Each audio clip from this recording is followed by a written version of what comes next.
Ladies and gents, spanks and danks, how are we doing today? I got another special video for you guys today. I am going to be reviewing the map Terminus on Black Ops 6. And if you guys want to leave a like on the video, it is very much appreciated. If you guys want to subscribe, I post every Monday, Wednesdays, and Fridays for the most part. If you guys want to spank my bells, hey, like I said before, I will not stop you. Let's get right into this review. Now, I want to talk about all the good parts about this map first, because there is a good amount that I like, and I think there's probably a decent amount that I dislike. But I want to start with the good first. The most amazing part about this map, in my opinion, is the side Easter eggs. I love a map where I could just play it and I have multiple different ways that I can play it. Like I could do this side Easter egg or that side Easter egg, or maybe I just don't do any side Easter eggs and I get lazy and I just pop a perkaholic. The rewards that you get for most of these side Easter eggs are so worth it, and it is actually really fun to do, in my opinion. I have a lot of fun doing the plushie Easter egg where you go around the map looking for plushies and then you spawn in the big dude. It's just an orgy of plushies mixed into one. And I really love doing the treasure map quest where you have to go around the map finding a watch, burning skeleton bodies, and killing 3 boss manglers, and then staying on Crab Island for a couple rounds, and then you get double points for the rest of the game, but with a big catch. And that catch is you lose 10% of your coins every time you get hit. So personally, I think it's fun to do once, but no, it's not worth it in the end. But I like doing it though. I still think it's very fun to do. There's a ton of other side Easter eggs that I'll show on the screen here, but it just makes it so that each game is not bland. I think that's one of the big problems with Cold War that I had, was every game was the same. You get a gun, you get to epic rarity, you pack a punch it to 3, and you just survive for as long as you can, or you just exfil in round 30 or 50 or whenever you want to. It just wasn't all that fun. But in this game, with the amount of side Easter eggs that they've added, it is just so fun. It's so worth it. The next thing I want to talk about is the map itself, specifically the islands around the map. So like the shipwrecks and Crab Island and all the other small islands. I like how they make each island important to different types of Easter eggs. So for example, you go on the ship and you burn the body for the treasure Easter egg, or you go inside of the ship for the Easter egg to get those 2 fuses. And then on Crab Island, that's another step for the pirate Easter egg. All of these islands have their own reasons to be there and its importances, and I very much enjoy that. I'm not a fan of maps just putting stuff there just to put it there and they have no meaning. I don't know if people like this next part or not, but I do. And that is the Kraken. Something I can compare the Kraken to is on the map Transit, actually, and those are the eyeball scratchers is what I like to call them. I think they're called denizens. But what they serve as is that you can't just stay in the water for all that long or in the fog on Transit. They make it so that you have to leave there in and out, but one of them is so much better, and that's the Kraken. He shows up when you're in the water for longer than a couple minutes, and so then the game will register, hey, I think you should probably leave here. It's a good challenge, but it could also be annoying at times, like on the buoy step on the main Easter egg. But like I said, that's only if you're in the water for a long time. Then the last thing I'll say about the islands is the boat. And I know that doesn't have to do with the islands per se, but that's how you get from one island to another. Now there's also another side Easter egg, which we'll call the Puss Bag Island, where you shoot them and then bugs spawn out. And if you do that 3 other times and then you go back into one of the caves on the main map, then you can get a free perk. So not only does each island have its own importance, but there's also other islands themselves that you can't physically go on that are also important for side Easter eggs. It's very innovative and well thought out. The next thing I want to talk about is the map layout itself. I love the atmosphere on this. I love how dark it is, how rainy, lightning, and it just sucks here, you know? You go around and you see just dead bodies everywhere. And I love the fact that they have like fake dead zombies around the map so you can get free couple hundred points. I'm just a huge fan of that. Then you have the soldiers fighting for their lives right in the beginning of the game, or sometimes they'll spawn in right next to stamina or quick revive. It's such a cool way for you to feel like you're actually like in a overran laboratory. Then I think one of my favorite details on the map itself are the zombies. There's a lot of maps that I played that I don't really quite pay attention to the zombie look themselves. I think sometimes I just overlook it. I just see a zombie and I go, oh, I'm just gonna shoot it. But the look of the zombies in this map are so gross. Like their face kind of looks like a piranha, or you got the big fat zombie, and especially the amalgams. That is an abomination. But that is like one of the beauties of this map. And then you also have this side Easter egg where you jump on the elevator before it goes down, and this happens. Ugh. Now, I've already somewhat talked about the map layout outside of the main map, which was the islands and then the boats, but I kind of want to talk about the actual map itself. Personally, where I think the map shines most are the islands. I don't see anything really too special with the actual map itself. Personally, I just really like training, and I can only think of a couple spots on this map where I can actually train.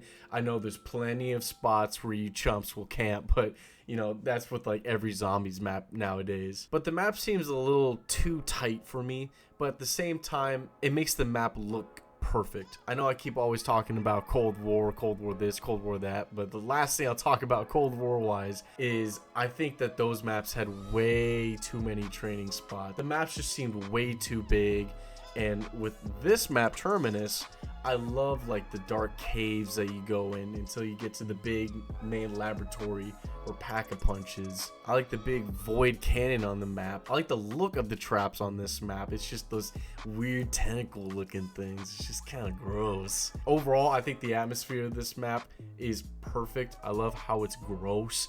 I love how they're all pretty much just test subjects, and it shows you first-handedly what kind of abominations they make. Now, the next thing I want to talk about is Pack-a-Punch. When I talked about Pack-a-Punch in Citadel Day More, I was saying that it was kind of lazily done. I just think that it was just, you shoot a couple locks, you kill a mini-boss, and then that's it. I just don't think you were working too hard enough on that. Just in case you guys didn't watch that video, I just wanted to bring that up. Because on this map, you actually have 3 power sources that you have to charge and defend, and I really like that. I don't think it's like the most innovative thing I've ever seen in my life, but I do like how the game makes you work for it. Now let's get into the Easter egg. So the first Easter egg that I did on this game was Liberty Falls, and that is just extremely easy. It's so easy, in fact, that Treyarch made a calling card made for you to speed run the Easter egg on that map in 30 minutes. So we all know how easy that Easter egg is, but on this map, everyone says this is the hard Easter egg, and then the other Easter egg is easy. The Easter egg on this map, in my opinion, is really good. I really like it because I also like the guided mode on this game, where a couple months after the map releases, they come out with the guided mode. It'll show you all the steps of the Easter eggs in full detail. But if you are a new zombies player and you want to get started on Easter eggs, and you want a little challenge, like in the future you want to do like all the other Easter eggs, and of course those Easter eggs in the past are a lot harder than this one, but I think this is a perfect difficulty for new coming Easter egg hunters. Yes, I think the Kraken boss is a little too hard for new coming players, but at the same time it is a fun challenge. And that's the next thing I want to talk about is the Kraken. My god, what a boss. This guy is intimidating. He's huge. He has multiple different attacks. If you're not standing still in one spot, he'll just move over to where you currently are. So he is very mobile, but he's also very easy to dodge at the same time. I like the arena of this map. I like the amount of zombies that it spawns in. It's not too much. It's not too little. It's the perfect amount. I've done this Easter egg by myself and with 2, 3, and 4 people. So I know the difficulty on all of them. And the more people you have, the more health this guy has. And oh my god. I remember the first time I did this Easter egg. Dude, it took so long to kill this son of a bitch. It was incriminating how much health this thing had. He also has 3 different phases with multiple different attacks, and I think the hardest phase is definitely the last one, where he has that aerial attack where if you're looking at him when he has that big electric ball in the sky, you will instantly die. Also, in that same phase, he sticks out his tongue and sucks you in and just eats you alive, and that is the worst. I don't know if there's a way where you can like escape from the tongue, but good luck. The last thing I wanted to talk about this Easter egg are the steps. I think all the steps on this Easter egg is pretty fun. You know, not gonna lie. I love how it forces you to go to each island. I love how it forces you to go to the buoys around the island. And I like how it forces you to make the wonder weapon. Now, you can get it from the box, but let's be honest, I think the funnest way of getting this gun is by building it. And to all you math goers out there, you will probably love this step like I did. Now, I want to talk about some things that I'm not really the biggest fan of on this map. I already talked a little bit about it, but it's just not a lot of spots to train on this map. Now, this is just me personally. I don't think that that's what makes this map bad. This map is great, but this is just my opinion. I just don't think there's a lot of spots to train on this map.